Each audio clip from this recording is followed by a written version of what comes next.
Bismillahirrahmanirrahim. Assalamualaikum warahmatullahi wabarakatuh.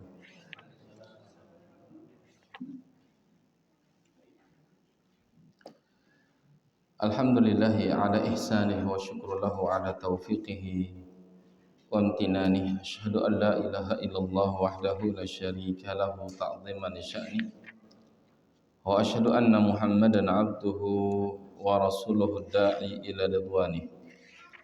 Allahumma salli wa sallim wa zid wa barik ala abdika wa rasulika Muhammad wa ala alihi wa ashabihi wa ikhwanihi amma ba'du fa inna asdaqal hadithi kitabullah khairul hadyi hadi Muhammadin sallallahu alaihi wasallam wa syarrul umuri muhdatsatuha fa inna kulla muhdatsatin bid'ah wa kulla bid'atin dhalalah wa kulla dhalalatin finnar. Para jamaah yang dimuliakan Allah Subhanahu wa taala, kembali kita bersyukur kepada Allah Azza wa Jalla. Pada kesempatan yang mulia ini kembali kita berjumpa dengan izin Allah dalam keadaan sehat walafiat, dan Allah masih berikan kita nikmat iman, nikmat Islam yang merupakan nikmat yang mutlak, nikmat yang tak terhingga, yang nikmat ini bisa menentukan kebahagiaan kita di dunia dan juga di akhirat. Dan semoga Allah Subhanahu wa taala senantiasa mengokohkan, menjadikan kita orang istiqamah di atas keimanan dan keislaman kita sampai nanti kita berjumpa dengan Allah Subhanahu wa taala. Salawat dan salam selalu tercurah kepada baginda Rasulullah sallallahu alaihi wasallam, dan seorang yang apabila kita bersalawat kepadanya satu kali, maka Allah akan balas salawat kita sebanyak 10 kali. Man shalla alayya salatan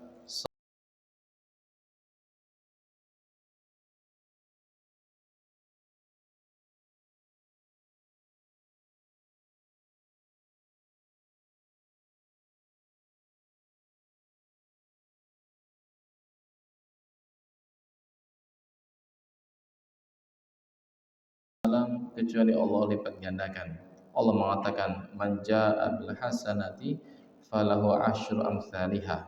Dan barang siapa yang mengerjakan amal ketaatan satu kali atau satu ketaatan, maka bagi dia 10 kali lipatnya. Wa man jaa'a bis sayyi'ati fala yujza illa mithlaha. Dan barang siapa yang mengerjakan keburukan, dia enggak akan dibalas kecuali dengan yang semisalnya.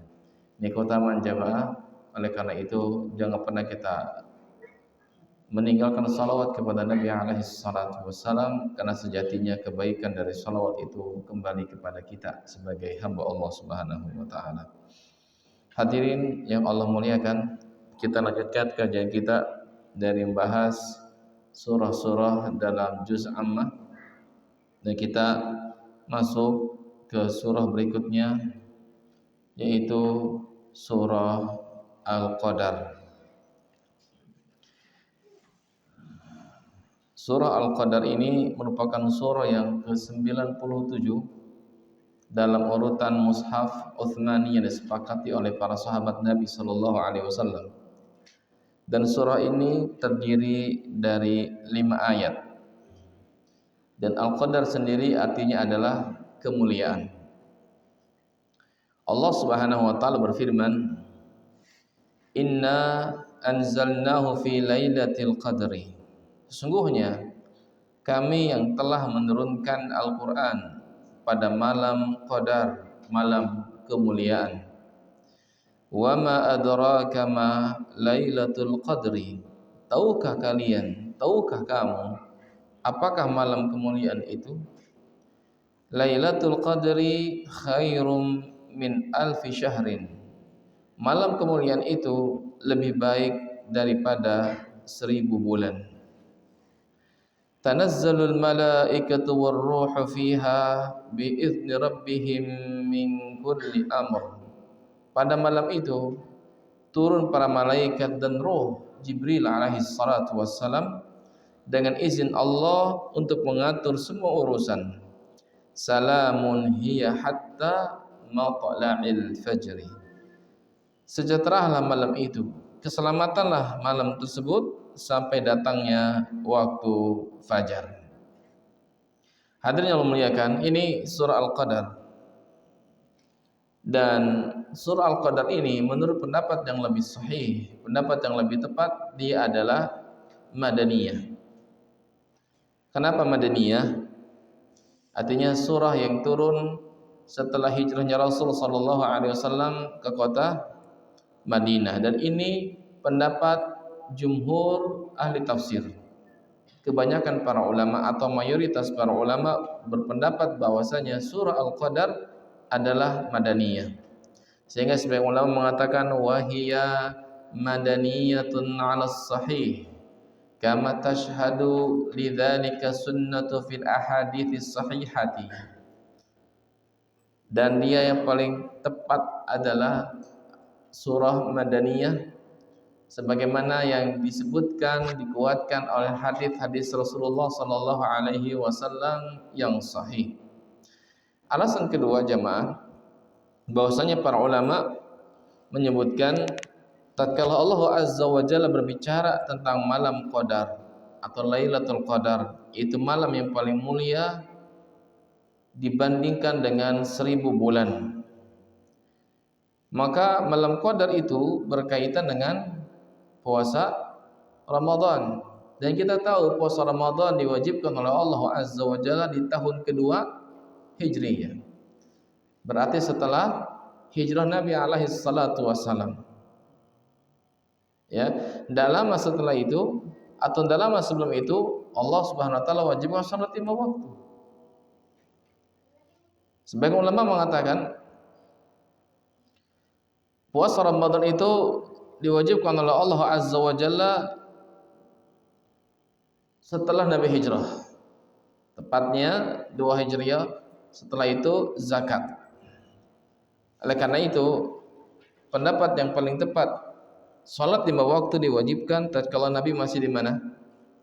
Di Mekah. Peristiwa apa? Isra dan Mi'raj, itu tahun ke-10 Hijriah. 10 kenabian.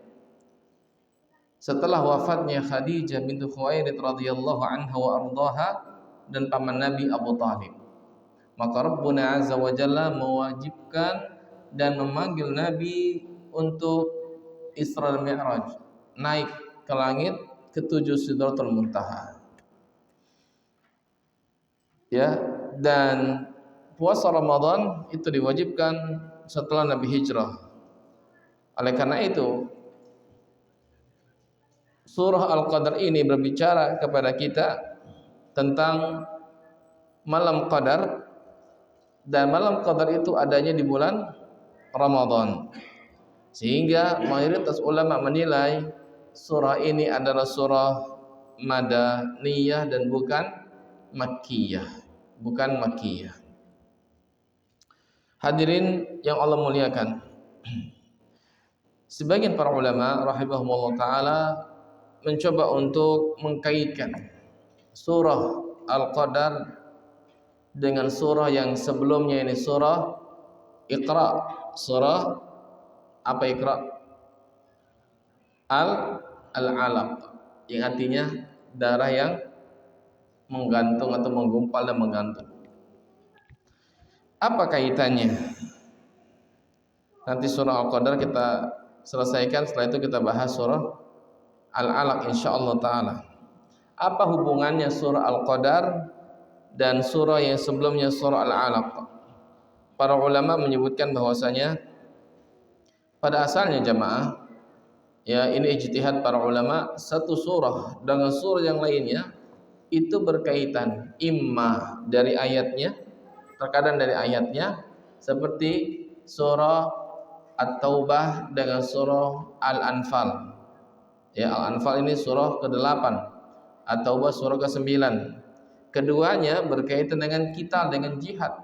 Sehingga sebagian para sahabat Nabi menilai surah Al-Anfal adalah satu dengan surah At-Taubah jadi satu. Sekiranya tanpa bismillah, tentulah kami tidak akan mengetahui mana Al-Anfal, mana At-Taubah. Ya. Kedua, dengan apa? Ujung ayat bagian akhirnya dengan ayat dan surah berikutnya. Maka ada keterkaitan kata sebagian para ulama. Yang ketiga, maknanya secara umum dari surah yang satu kepada surah yang lainnya. Di antaranya surah Al-Qadar ini dengan surah Al-Alaq. Hubungan itu diketahui dari maknanya kata para ulama. Kalau kita lihat jamaah cerita Allah Subhanahu wa taala, Al-Alaq itu diturunkan oleh Allah Azza wa Jalla tatkala Nabi masih di gua di mana? Gua Hira. Itu wahyu pertama turun kepada Nabi sallallahu alaihi wasallam.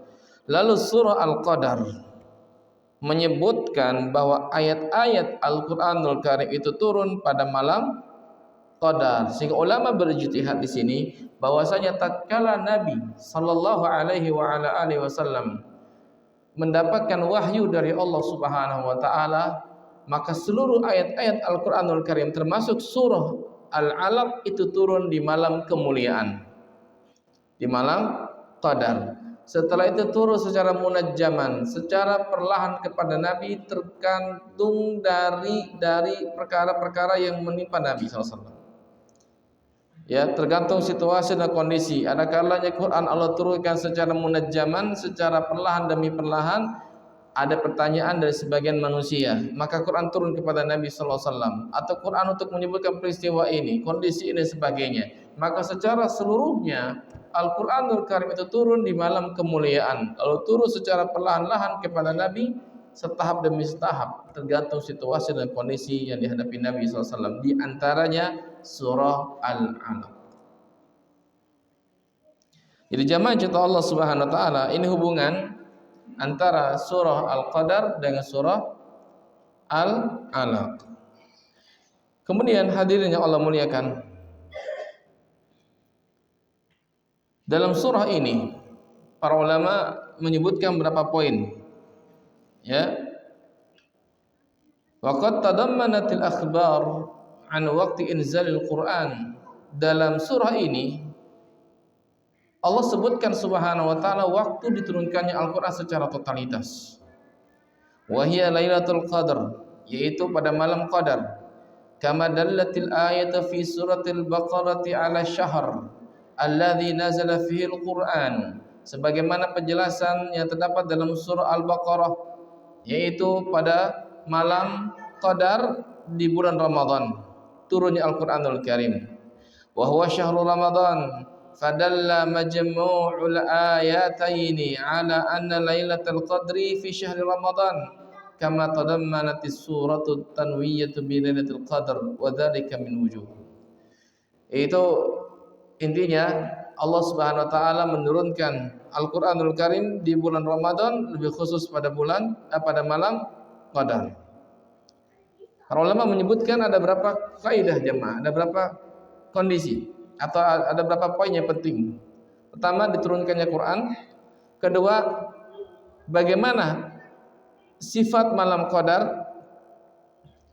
Ketiga, keutamaan serta keagungannya. Keempat, turunnya malaikat seluruhnya. Sebagian ulama, umumnya malaikat turun pada malam tersebut dan Jibril turun alaihi salatu wassalam. Karena mengatakan tanazzalul malaikatu. Tanazzalul malaikatu, malaikat turun. Di sini Allah menggunakan alif lam al-istighraq yang menunjukkan alif lam itu menyeluruh, mencakup malaikat. Ya, malaikat turun ke dunia ini termasuk Jibril alaihi salatu wassalam. Dengan izin Allah Subhanahu wa taala. Tapi enggak semua malaikat jamaah. Karena malaikat yang turun dengan izin Allah. Berarti ada malaikat yang tidak turun. Di antaranya siapa? Malaikat pemikul arash. Ya. Karena malaikat yang turun biizni rabbihim, dengan izin Rabbnya. Ini yang dibicarakan para ulama. Kemudian sifat malam tersebut secara khusus. Dan apa amal yang dikerjakan oleh seorang hamba di malam tersebut, bagaimana sunnah Nabi mengaturnya alaihi salatu wassalam. Ini jamaah cinta Allah Subhanahu wa taala yang disebutkan oleh para ulama kita rahimahumullahu taala. Kita bahas ayat yang pertama. Allah berfirman Subhanahu wa taala, "Inna anzalnahu fi lailatul qadr. Sesungguhnya kami yang telah menurunkannya. Karena ada dhamir ha di situ. Dhamir ha, dhamir muttasil. Inna anzalnahu. Hu-nya kembali kepada Al-Qur'anul Karim. Fi lailatul qadri, pada malam qadar, malam kemuliaan. Para jamaah cinta Allah Subhanahu wa taala, dhamir atau kata ganti pada kalimat anzalnahu. Anzalnahu. Di sini kalimatnya kembali kepada Al-Qur'an. Sesungguhnya kami yang telah menurunkannya. Dhamir ha di sini kembalinya kepada siapa? Al-Qur'anul Karim. Lalu Allah Subhanahu wa taala menyebutkan dengan dhamir jama', inna anzalna. Dhamirul jama'. Pada kalimat anzalna dan inna, bahkan kata ulama. Inna, kami. Ini kembalinya kepada Allah Subhanahu wa taala. Kenapa Allah menyebut dalam ayat ini dengan dhamir jama'? Dengan dhamir jama'. Allah menyebutnya Subhanahu wa taala tentang dirinya tabaraka wa taala dengan dhamir jama'. Kata para ulama, lidilalatiha 'ala ta'dhim, untuk menunjukkan keagungan dirinya Subhanahu wa taala, kemudian keagungan Al-Qur'an dan keagungan malam tersebut. Jadi Allah gabungkan keagungan tersebut, keagungan dirinya Subhanahu wa taala, sehingga Allah menggunakan dhamir jama'.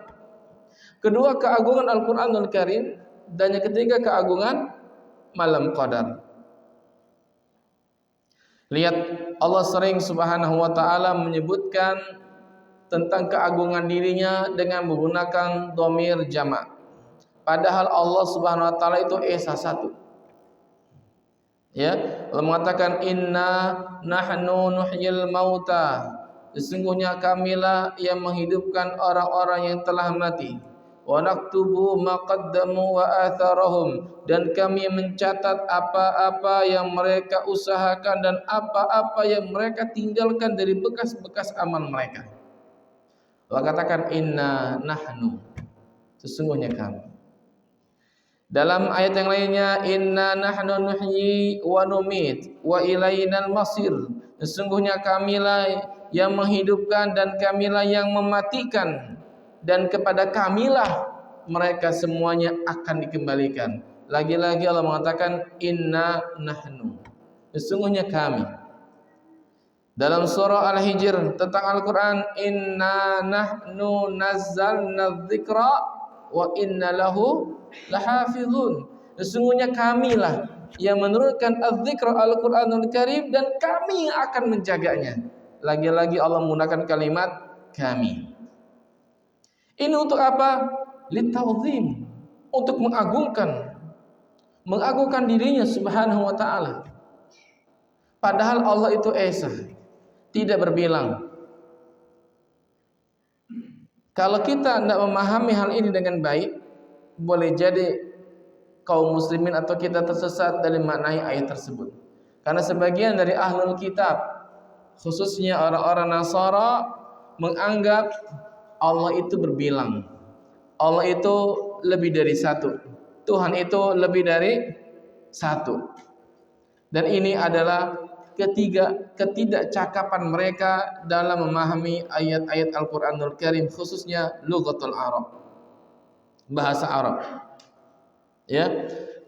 Dan ini disinggung oleh Syekh Ibnu Utsaimin rahimahullahu taala, bahwasanya ada sebagian dari ahlul kitab, orang-orang ahlul kitab khususnya Nasara, yang mencoba untuk mengotak-atik Al-Qur'anul Karim untuk membenarkan akidahnya bahwasanya Tuhan itu tidak satu, tapi Tuhan itu berbilang, dua atau tiga. Dan ini adalah kesalahpahaman yang sangat buruk sekali, yang sangat jelek. Sehingga para ulama menyebutkan kenapa Allah menggunakan dhamir jama' untuk lit ta'zim, untuk mengagungkan dirinya subhanahu wa ta'ala. Padahal Allah itu Maha Esa. Kemudian hadirin yang Allah muliakan, Allah juga terkadang menggunakan domir, bukan domir jamak, tapi domir mufrad, satu. Ya, wa ahyanan yadhkuru nafsahu bi sighatil wahid, dan terkadang Allah Subhanahu wa taala menyebutkan dirinya dengan sighah wahid, mufrad, satu, esa. Lalu mengatakan inni anallah la ilaha illa ana fa'budni wa aqimis salata li dzikri. Sesungguhnya aku ini adalah Allah. Tidak ada ilah yang berhak disembah kecuali hanya aku. Fa'budni, maka sembahlah aku dan tegakkanlah salat untuk mengingat aku. Ini tercantum dalam surah Thaha di ayat 14, kisah Nabi Musa alaihi salatu wasalam yang Allah panggil untuk datang ke Bukit Tursina. Tatkala Musa datang, Allah mengatakan inni anallah, sesungguhnya aku ini adalah Allah, la ilaha illa ana fa'budni, sesungguhnya aku ini adalah Allah, tidak ada ilah berhak disembah kecuali hanya aku, maka sembahlah aku dan tegakkanlah salat untuk mengingat aku. Kenapa Allah menggunakan kalimat inni anallah mufrad? Li'annahu wahidun azim. Karena Allah Maha Esa dan Allah Maha Agung. Allah bukan hanya mengagungkan dirinya subhanahu wa ta'ala, tapi Allah mengagungkan keesaannya subhanahu wa ta'ala. Inni anallah, keagungannya azza wa jalla, bahwasanya Allah Maha Agung zatnya, sifatnya, keesaannya, dan Allah tidak berbilang. Adapun Allah menggunakan dhamir jamak untuk mengagungkan, mengangkat dirinya tabaraka wa ta'ala, padahal dia Maha Esa subhanahu wa ta'ala. Sehingga kata Syekh Ibnu Utsaimin, fa bi i'tibari sifati yati dhamirul 'azamah, untuk menjelaskan tentang sifat keagungan, Allah Subhanahu wa taala menggunakan dhamir yang menyatakan keagungan dirinya. Subhanallah, inna nahnu, sesungguhnya kami, mengangkat dirinya azza wa jalla, mengagungkan dirinya subhanahu wa taala. Dan ini masuk akal jemaah. Kalau jemaah datang diutus oleh masyarakat menghadap seseorang yang memiliki kekuasaan misalnya, di antara jamaah ada yang minta haknya akan dikembalikan. Jamaah datang seorang diri atau berapa orang lalu mengatakan sesungguhnya kami.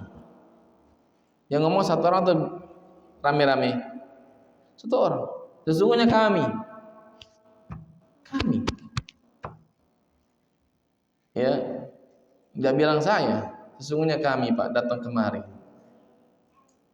Itu li ta'zim. Karena masalahnya besar. Ya, Rabbuna azza wa jalla mengangkat dirinya. Wa bi'tibaril wahdaniyati yati dhamirul wahid, dan berkaitan dengan wahdaniyahnya, keesaan Allah, Allah menggunakan kata ganti atau dhamir mufrad. Lihat, ini diantara uslub Al-Quranul Karim, di mana Allah Subhanahu wa taala menggunakannya untuk menunjukkan gaya turunnya Al-Quranul Karim dari segi bahasa. Dan itu sangat indah jemaah. Ya, bahasa Arab itu bahasa yang indah, sehingga patut bagi kita untuk memahaminya. Di antaranya surah yang mulia ini, Allah mengatakan inna anzalnahu fi lailatul qadar, sesungguhnya kami yang menurunkannya Al-Quranul Karim pada malam yang penuh dengan kemuliaan. Hadirin yang cinta Allah Subhanahu wa taala, dalam ayat pertama ini Allah tidak menyebut Al-Quran dengan lafaz Quran. Kenapa? Allah menggunakan dhamir ha mufrad. Inna anzalnahu. dan dia adalah domir mansub dan muttasil, bersambung dengan jumlahnya, dengan kalimatnya, dengan fiilnya. Al-dhamirul mansubu ya'udu ilal Qur'an. Domir mansub ini, domir ha ini, mansub itu artinya bahasa kita gampangnya adalah diberikan objek atau objek penderita. Mansub. Nanti ada majrur, ada majzum, ada marfu. Ya, itu diantara yang disebutkan oleh para ulama kita rahimahumullah taala. Dan dhamir mansub anzalnahu ya'udu ilal Qur'an. Allah enggak sebut Al-Qur'an. Allah enggak mengatakan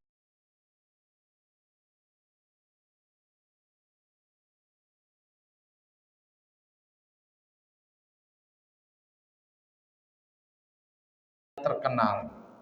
Sudah masyhur bahwasanya diturunkan Allah pada malam kemuliaan tersebut adalah Al-Qur'anul Karim. Dan itu sudah terpatri dalam hati kaum muslimin. Dan itu telah diyakini oleh kaum muslimin. Sehingga tidak disebutkannya Al-Qur'anul Karim dan Allah menggunakan dhamir mansub itu li syuhratihi, karena pasti sudah terkenal maksudnya adalah Al-Qur'anul Karim, bukan yang lainnya. Bukan yang lainnya. Ya, yang Allah turunkan pada malam kemuliaan adalah Al-Qur'anul Karim, bukan yang lainnya. Sehingga enggak disebutnya Al-Qur'an li syuhratihi, karena sudah masyhur, sudah diketahui bersama oleh manusia, oleh para sahabat Nabi sallallahu alaihi wasallam. Dan kita pun meyakini demikian, jemaah. Kita pun meyakini demikian.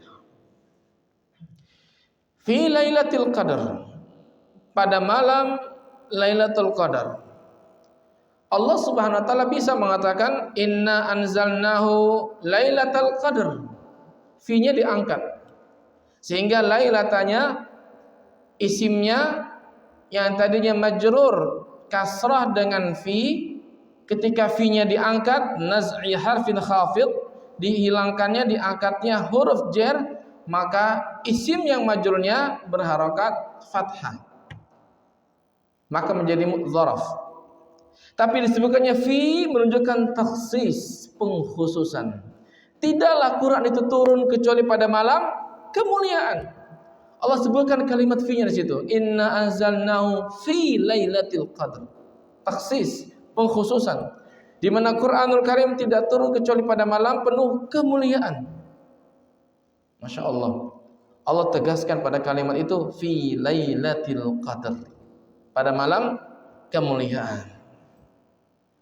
Ai lailatul tasyarruf wat tafaddul wal fadli. Itu malam yang penuh kemuliaan dan keutamaan dari Allah Subhanahu wa taala. Kalau kita mengatakan fulan lahu qadrun, si fulan punya qadar, apa qadar? Kemuliaan, punya izzah, punya keutamaan. Lahu qadrun. Dan Quranul Karim jamaah jata Allah Subhanahu wa taala turun pada malam kemuliaan, malam di mana Allah membanggakan para hambanya, malam di mana Rabbuna Azza wa Jalla memberikan kepada umat Muhammad kemuliaan yang tidak Allah berikan kepada umat sebelum Muhammad sallallahu alaihi wasallam. Sehingga kata sebagian ulama, Lailatul Qadar adalah malam yang khusus yang Allah hanya berikan kepada umat Rasulullah sallallahu alaihi wasallam.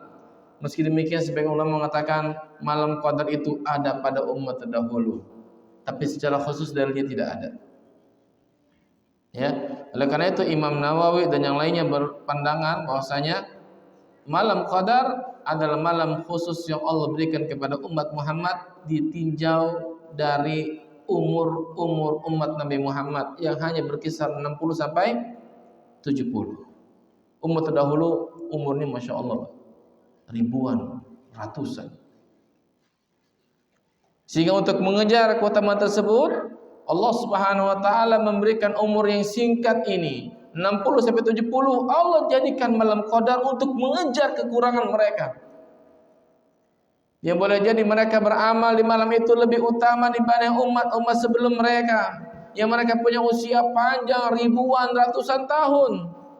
Sehingga Muhammad hanya 60 70.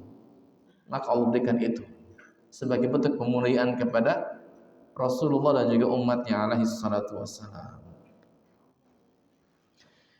Kemudian jemaah cinta Allah Subhanahu wa taala, Allah turunkan Al-Qur'anul Karim. Di malam kemuliaan ini para ulama memiliki dua penafsiran, dua pendapat dalam masalah ini. Yang pertama, malam ini Al-Qur'anul Karim diturunkan secara keseluruhannya dari Lauhul Mahfuz ke Baitul Izzah di langit dunia, di rumah tempat yang mulia Baitul Izzah di langit dunia. Langit dunia di mana? Langit pertama. Tapi kita nggak tahu di mana langit pertama, ya. Dan langit itu ada 7 lapis. Langit pertama, kedua, ketiga sampai ke-7. Yang tebalnya langit itu jamaah, tebalnya langit itu 500 tahun perjalanan. Dan jarak satu langit dengan langit yang lainnya kata Nabi 500 tahun perjalanan. Misal ini langit pertama, misal tebalnya 500 tahun perjalanan. Jarak dengan langit kedua 500 tahun perjalanan. Masya Allah. Berarti langit itu luas. Rabbuna Azza wa Jalla turunkan Al-Quran keseluruhannya dari Lauhul Mahfuz, catatan takdir Allah, lembaran-lembaran takdir Allah Subhanahu wa taala yang Allah catat di sana, yang tidak ada satupun yang tahu kecuali Rabbuna Allah Subhanahu wa taala. Allah turunkan secara totalitas ke Baitul Izzah di langit dunia. Dan ini adalah pendapatnya Abdullah bin Abbas radhiyallahu taala anhu, dinukil oleh Ibnu Katsir, ya, rahimahullahu taala, berkata qala Ibnu Abbasin wa ghairuhu, berkatalah Ibnu Abbas dan selainnya, anzalallahu al-Qur'ana jumlatan wahidatan minal lauhil mahfuz ila baitil izzati minas sama'id dunya. Allah Subhanahu wa taala turunkan Al-Qur'an secara totalitas, secara keseluruhan, jumlatan wahidah, secara keseluruhannya 30 juz minal lauhil mahfuz, dari lauhul mahfuz ila baitul izzati minas sama'id dunya, ke baitul izzah di langit dunia. Thumma nazala mufassalan bihasbil waqa'i fi 23 sanatan ala Rasulillah. Setelah itu turun Quran secara bertahap, mufassalan ay munajjaman, secara berangsur-angsur, secara terpisah-pisah. Enggak harus dari surah pertama, misalnya Al-Fatihah, enggak langsung. Buktinya turun pertama kali surah apa? Iqra, surah Al-Alaq. Ya, jadi turunnya itu 30 juz langsung di Baitul Izzah, lalu turun perlahan-lahan, surat mana saja, ayat mana saja. Sehingga tatkala turun satu ayat, dua ayat atau satu surah, Nabi katakan, letakkan ayat ini pada surah ini di ayat ini, di ayat sekian. Letakkan ayat ini pada surah ini ayat sekian. Berarti susunan, urutan dari ayat-ayat Al-Quranul Karim dan surahnya serta urutannya dan nama-namanya sifatnya tauqifiyah, menunggu keterangan dari wahyu. Sehingga tatkala para sahabat mengumpulkan Al-Quranul Karim pasca wafatnya Nabi SAW di zamannya As-Siddiq, Abu Bakar As-Siddiq radhiyallahu anhu, tatkala selesai perang melawan Musailimah Al-Kadzab di perang Yamamah, menghadapi Bani Tamim dan juga Bani Hanifah, meninggallah para sahabat penghafal Quran. Maka ada satu ayat yang belum ditulis para sahabat, dan ayat itu diketahui oleh si fulan. Maka Zaid bin Thabit mencarinya atas perintah Abu Bakar As-Siddiq. Maka sahabat itu disamperin, didatangi, dan ditulislah ayat itu. Ternyata pada surah ini yang kurang, begitu. Karena memang terpisah-pisah. Jadi turun Quran itu secara munajaman di Baitul Izzah, di langit dunia, lalu turun secara perlahan kepada Rasulullah, tidak harus berurutan.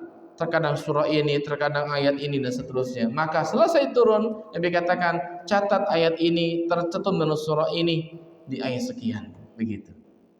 Ya.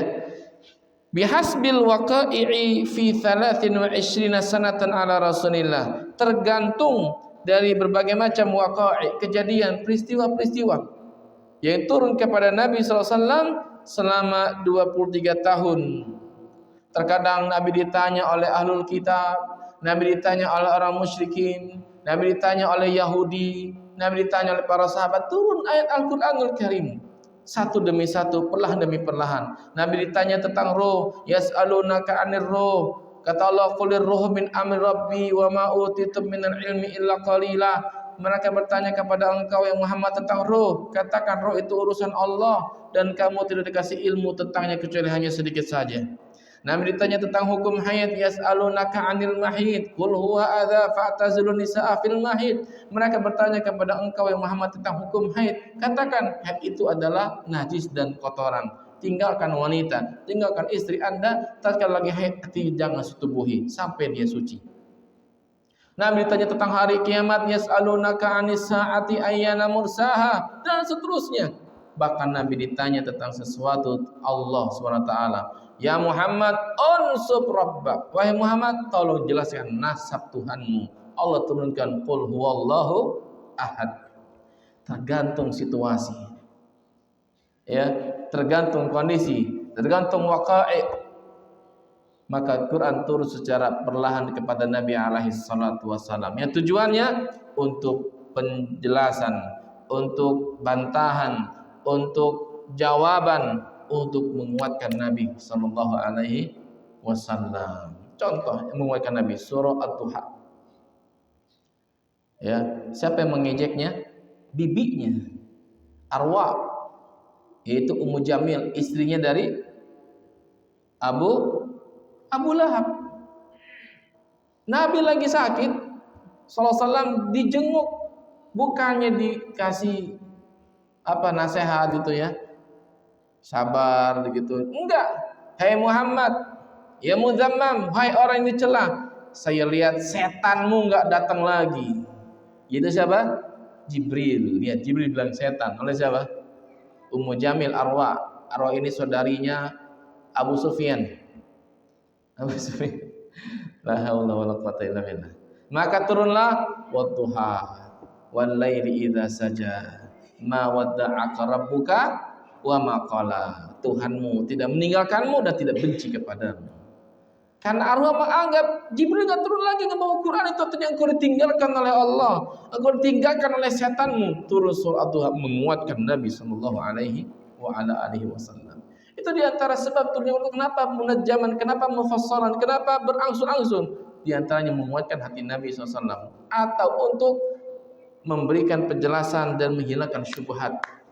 Di antaranya turun surah An-Nur tentang hadithul ifki, tuduhan zina kepada Aisyah, mengangkat derajat Aisyah, menghapuskan tuduhan yang buruk dan menghilangkan syubhat di hati kaum muslimin, karena sebagian kaum muslimin termakan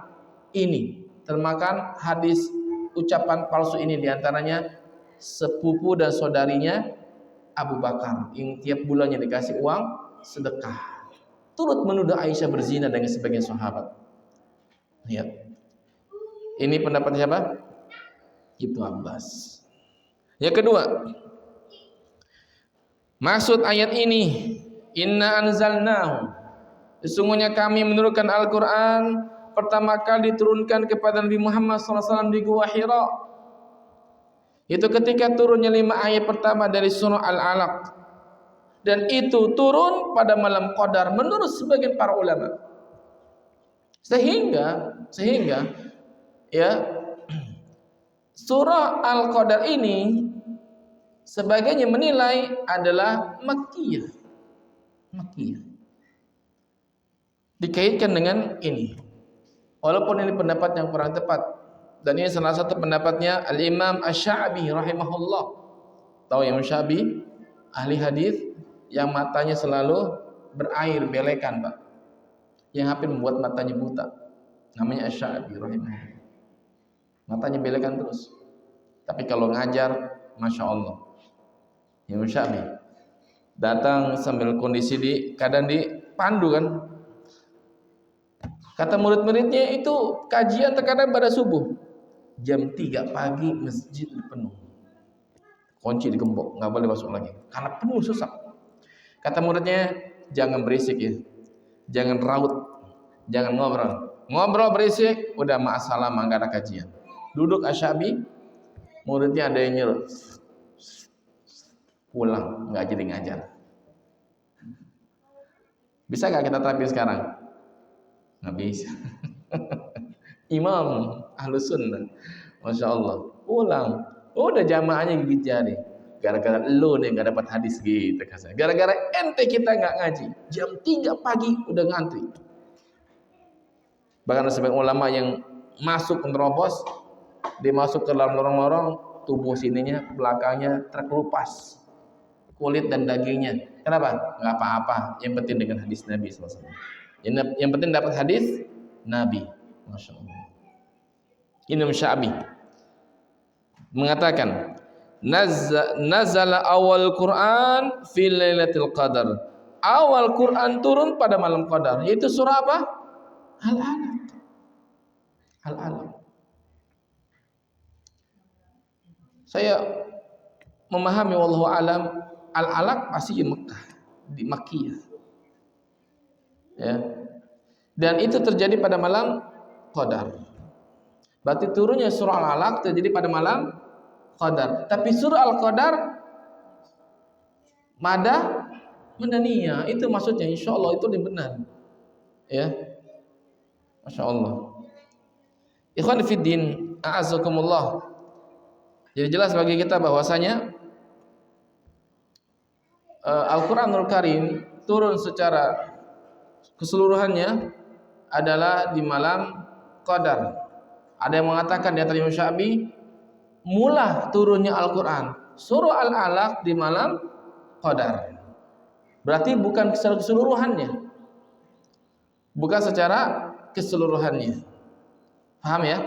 Ibnu Abbas memahami, menafsirkan seluruh Quran secara totalitas turun di malam kemuliaan, malam Qadar, termasuk dalamnya surah Al-Alaq dan juga surah Al-Qadar ini. Namun turun secara berangsur-angsur kepada Nabi di hari-hari yang berbeda, di tahun-tahun yang berbeda selama 23 tahun. Asy-Sya'bi mengatakan rahimahullah ta'ala, pertama kali Quran itu turun surah Al-Alaq pada malam Qadar. Berarti belum turun semuanya Quran di Baitul Izzah. Enggak turun Quran di Baitul Izzah, nanti Allah turunkan langsung. Tergantung dari situasi dan kondisi. Beda dengan penafsiran Ibnu Abbas. Ya. Wallahu a'lam bishawab. Ada menguatkan pendapat Ibnu Abbas sebagaimana Al-Imam Ibnu Katsir, dan hadis ini pun disahihkan oleh Syekh Al-Albani rahimahullahu taala dalam sebagian kitabnya, dan nampaknya Syekh Al-Albani condong kepada pendapat ini rahimahullahu ta'ala. Kemudian zaman cerita Allah subhanahu wa ta'ala dari ayat ini menunjukkan kepada kita bahwasanya Rabbuna azza wa jalla memilih dari sebagian hambanya waktu yang Allah ciptakan subhanahu wa ta'ala memiliki keutamaan dari yang lainnya. Dan Allah berkuasa, maha kuasa tentang masalah itu. Allah berkehendak, ya, Allah berkehendak subhanahu wa ta'ala untuk menjadikan keutamaan pada malam tertentu pada sebagian makhluknya. Allah jadikan malam Qadar sebagai malam utama untuk turunnya Al-Quranul Karim. Bahkan Allah menjadikan Al-Quran sebaik-baik kitab, melebihi keutamaan kitab-kitab samawi yang ada. Dan ini pendapat Ahlus Sunnah wal Jamaah yang menunjukkan bahwasanya firman Allah yang satu lebih utama dibanding firman yang lainnya. Quran lebih utama dibanding Injil, dibanding Taurat, dibanding Zabur, dibanding Suhuf. Pun di antara ayat-ayat Al-Quranul Karim lebih utama dibanding ayat yang lainnya. Ada surah yang paling utama surah Al-Fatihah. Ada ayat yang utama di atasnya ayat kursi. Sebagian dari firman Allah lebih utama dibanding firman yang lainnya. Karenanya Rabbuna Azza wa Jalla menurunkan Al-Quran pada malam kemuliaan. Itu artinya Allah memberikan keutamaan kepada sebagian makhluknya. Bahkan sifat Allah, sifat kalam Al-Quranul Karim lebih utama dibanding yang lainnya, dibanding Taurat, dibanding Injil dan sebagainya. Pun Nabi Muhammad, Nabi yang paling utama. Ketika Allah SWT turunkan utus 124.000 Nabi, 313 orang Rasul, Allah pilih di antara mereka 25 orang Nabi disebutkan dalam Al-Quranul Karim. Iya atau tidak? Dari 25 ini Allah sebutkan ulul azmi 5 orang. Dari 5 orang ini Allah SWT jadikan 2 Khalilullah, Ibrahim dan Muhammad. Di antara 2 ini Allah jadikan Muhammad Sayyidul Mursalin. Allah lebihkan, Allah utamakan. Tilkar rusulu faddalna, itulah para rasul kami utamakan ala ba'din, di antara rasul-rasul yang ada. Dan itu dijelaskan oleh hadis Nabi juga demikian sallallahu alaihi wasallam. Tempat juga demikian, Allah utamakan Mekah, Madinah. Masjid Allah utamakan Masjidil Haram, Masjidil Aqsa, Masjid Nabawi. Begitupun waktu, amal dan seterusnya jamaah. Jadi Allah bebas berkehendak memberikan keutamaan kepada sebagian makhluk yang Allah ciptakan subhanahu wa ta'ala. Dan Allah memilih satu malam dari bilangan 1 tahun, malam qadar, malam keutamaan. Jadi ini ibrah buat kita jamaah. Kenapa Allah milih malam qadar? Ternyata Allah masih memilih makhluk-makhluk yang lainnya begitu banyak. Kemudian jamaah cinta Allah subhanahu wa ta'ala, Allah melanjutkan firman-Nya tabaraka wa taala, "Wa ma adraka ma lailatul qadr. Lailatul qadri khairum min alfi syahrin." Dan tahukah kamu apakah malam kemuliaan itu? Itu malam kemuliaan yang lebih baik daripada 1000 bulan. Malam kemuliaan itu lebih baik daripada 1000 bulan. Ya. Hadirin yang Allah muliakan, para ulama ahli tafsir rahimahumullahu ta'ala membicarakan hikmah dari 1000 bulan ini. Ini rahmat dari Allah subhanahu wa ta'ala kepada umat Nabi Muhammad. Allah bertanya, wa ma adraka ma lailatul qadr. Tahukah engkau? Allah sebutkan dengan pertanyaan agar para sahabat atau kaum muslimin ketika diberi informasi tentang pertanyaan tersebut, mereka memikirkannya. Jadi akal mereka digunakan. Ketika diberikan jawaban, maka mereka akan lebih memahaminya. Ini uslub Al-Quran dan juga uslub Nabi ketika menjelaskan sesuatu. Nabi kata, atadruna mal ghibah? Tahu enggak kalian apa itu ghibah? Atadruna mal muflis? Tahu enggak kalian apa itu dan siapa orang yang bangkrut? Nabi bertanya agar para sahabat memikirkannya, dan ketika diberikan jawaban, maka jawaban tersebut lebih meresap ke dalam hati-hati mereka. Dan Quran mengatakan, wa ma adraka ma lailatul qadar. Tahukah engkau apa itu malam yang penuh dengan kemuliaan? Lailatul qadri khairum min alfi syahrin. Itu malam qadar, malam yang lebih baik dari 1000 bulan. Sehingga jamaah memuliakan, Lailatul Qadar menurut sebagian ulama kekhususan yang Allah berikan kepada umat ini, tidak kepada umat-umat yang lainnya. Yahudi enggak merasakan Lailatul Qadar, Nasara enggak merasakan Lailatul Qadar. Bahkan umat nabi-nabi sebelumnya juga enggak merasakan Lailatul Qadar. Lihat, Imam Nawawi menyebutkan dalam kitabnya Al-Majmu' Syarhul Muhadzab di juz yang ke-6. Lailatul Qadri mukhtassatun bihadhil ummati. Lailatul Qadar adalah kekhususan yang Allah berikan kepada umat ini. Zadahallahu syarafan falam takun liman qablaha. Semoga Allah menambahkan kemuliaan kepada umat ini dan tidak didapati oleh umat-umat sebelumnya Lailatul Qadar tersebut. Berarti Nabi Ibrahim enggak merasakan Lailatul Qadar. Nabi Musa enggak merasakan Lailatul Qadar. Nabi Isa yang merasakan Lailatul Qadar. Dan nabi-nabi sebelumnya yang merasakan siapa? Rasulullah dan umatnya.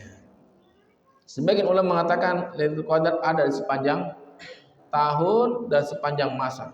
sampai hari kiamat. Ya, ini ijtihad sebagian para ulama rahimahumullah taala. Dan Imam Nawawi punya dalil dalam masalah ini. Ya, Allah sebutkan karena malam qadar ini berkaitan dengan turunnya Al-Qur'anul Karim. Umat terdahulu enggak Allah turunkan Quran, ya atau tidak? Allah enggak turunkan Quran kepada Musa, kepada Isa, kepada Ibrahim, kepada Daud. Allah turunkan mereka kitab yang lainnya. Allah sebutkan Quran pada malam qadar. Walau ada penafsiran ulama seluruh kitab samawi diturunkan pada malam qadar. Itu ijtihad sebagian para ulama. Tapi enggak ada dalilnya. Karenanya Allah sebutkan Quran turun malam qadar, nas Al-Quran langsung menunjukkan kitab yang lainnya tidak diturunkan di malam qadar. Ya.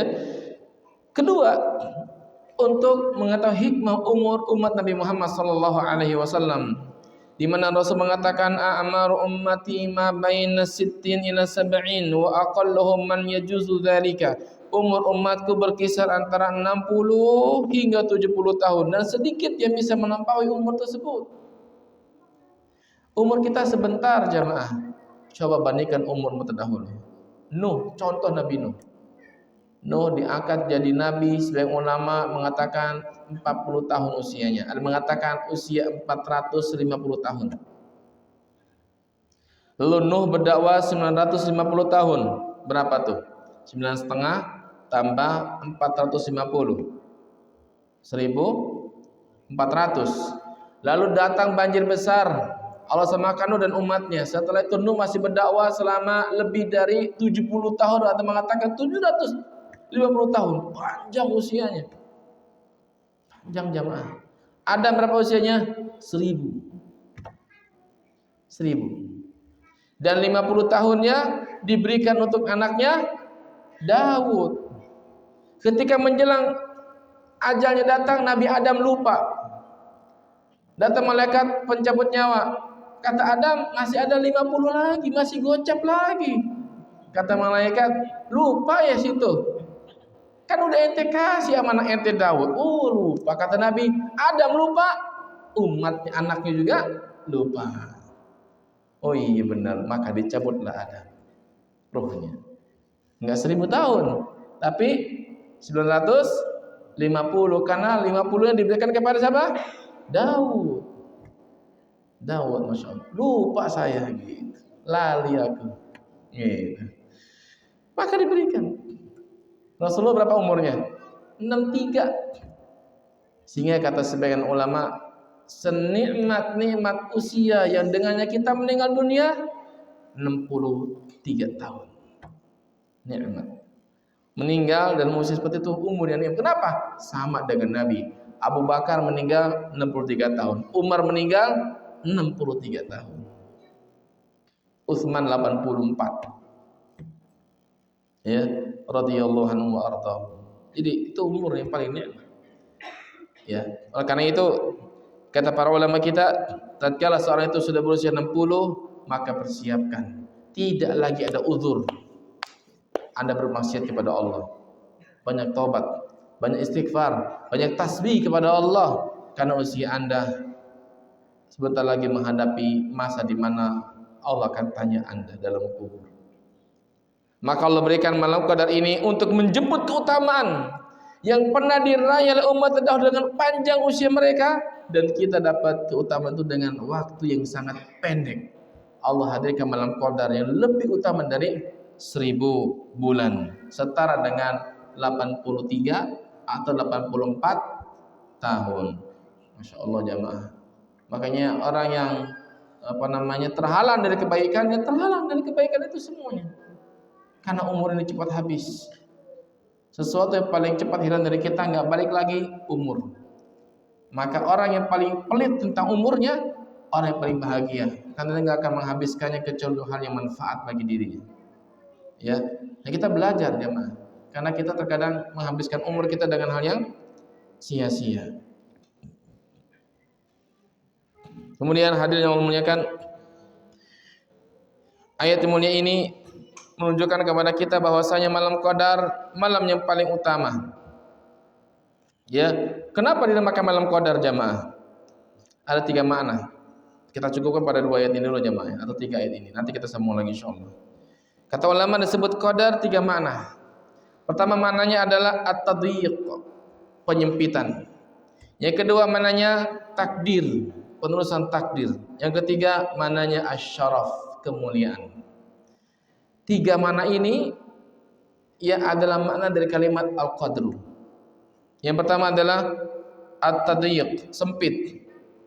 Ya Allah mengatakan wa amma idza mabtalahu faqadara alaihi rizqahu fayaqulu rabbi ahanan. Dan adapun orang-orang yang kami uji dengan disempitkan faqadara alaihi, disempitkan rizkinya, dia mengatakan Tuhanku menghinakan aku. Ya, dan juga mana tadi dikatakan oleh ulama tadi sempit karena malam itu turun para malaikat dan Jibril ke dunia ini. Jadi dunia ini menjadi sempit dengan turunnya para malaikat. Ya. Yang kedua, mananya adalah takdir. Allah Subhanahu wa taala mencatat takdir hambanya untuk 1 tahun ke depan. Yang Allah ambil catatan takdir tersebut di Lauhul Mahfuz dan Allah berikan kepada catatan malaikat. Malaikat enggak tahu. Malaikat enggak tahu. Ya.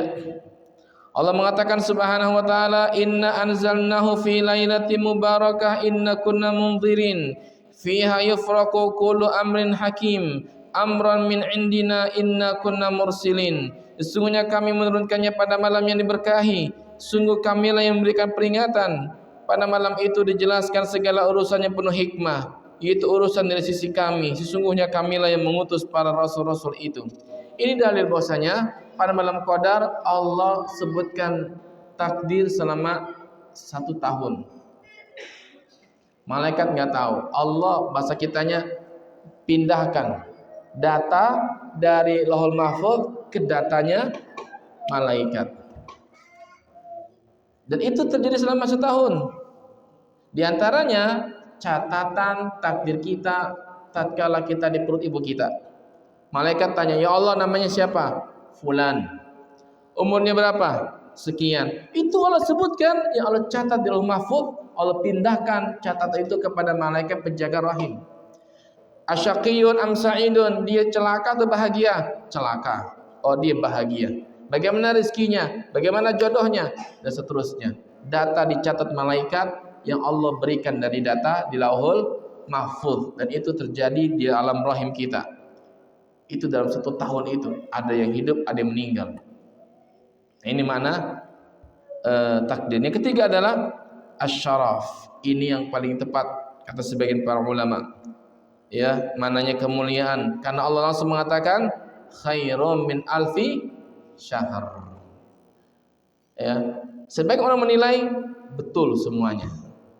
Karena pada malam Qadar adalah malam kemuliaan. Pada malam itu turun para malaikat. Pada malam itu Allah juga mencatat takdir para hambanya 1 tahun ke depan. Dan ini pendapat yang insya Allah lebih kuat. Ya, kenapa ini disebut malam Qadar? Wallahu a'lam bishawab. Nanti kita sambung jemaah. Ya, masih banyak faedah yang disebutkan oleh para ulama ahli tafsir tentang surah ini. Ada yang mau bertanya? Tafadhal, silakan.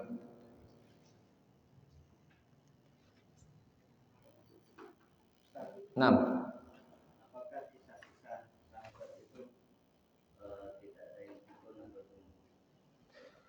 para sahabat umumnya tidak ada yang pikun. Mereka orang-orang yang masya Allah hafalannya kuat. Kalau lupa iya, tapi kalau pikun tidak. Oleh karena itu di antara faedah dan fadilah membaca Al-Qur'anul Karim adalah menjaga kesehatan akal dan hati. Sehingga tidak didapati para ulama pikun. Kecuali karena sebab. Contoh Ibnu Lahiyah, salah seorang ahli hadis yang dia hafalannya berubah di akhir masanya karena sudah tua.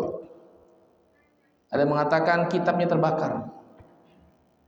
Kemudian Masruq, orang yang dicuri, rumahnya kecurian, dipukul sininya, dus, pingsan, lupa. Para sahabat tidak ada yang pikun. Para sahabat tidak ada yang pikun. Ya, lihat Utsman, tatkala usianya mendekati usia 80 tahun, bahkan mengatakan 40 tahun, dia didebat oleh seorang anak muda yang kumis sama jenggotnya belum numbuh tentang tafsir Quran. Apa kata Utsman? Buka lagi ayat itu tentang ini dan tentang itu. Tafsirannya kata Rasul begini. Buka terus, buka terus. Kamu akan jumpai ayat ini dalam surah ini ayat sekian. Hafal Utsman. Gitu. Dan para ulama kita kayak gitu. Contoh, Syekh bin Baz rahimahullah taala. Tatkala Syekh Muhammad Amin Asy-Syinkiti, penulis kitab Adul Bayan, dia ditanya tentang sebuah hadis dalam Sunan At-Tirmidzi, agak lupa dia. Maka Syekh bin Baz datang berkunjung ke rumahnya, belum masuk ke rumahnya. Ahlan bi Syekh bin Baz, selamat datang Syekh bin Baz. Sebentar, saya lupa sebuah hadis dalam Sunan At-Tirmidzi tentang ini. Kata Syekh bin Baz, lafaznya begini, di nomor sekian, di juz sekian oleh sahabat ini. Gitu. Kata siapa? Syekh bin Baz. Kita tanya, apa ya? Arba'in aja lu kamu. Bin Baz, dia hafal Fathul Bari.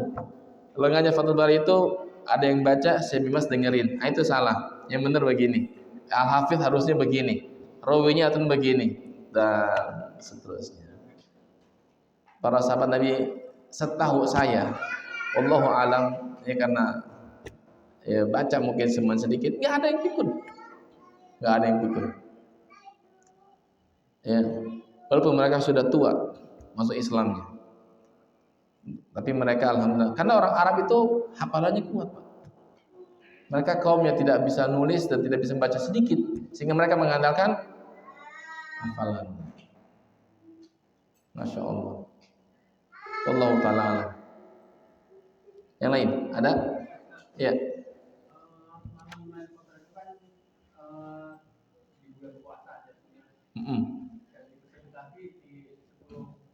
Iya, iya betul.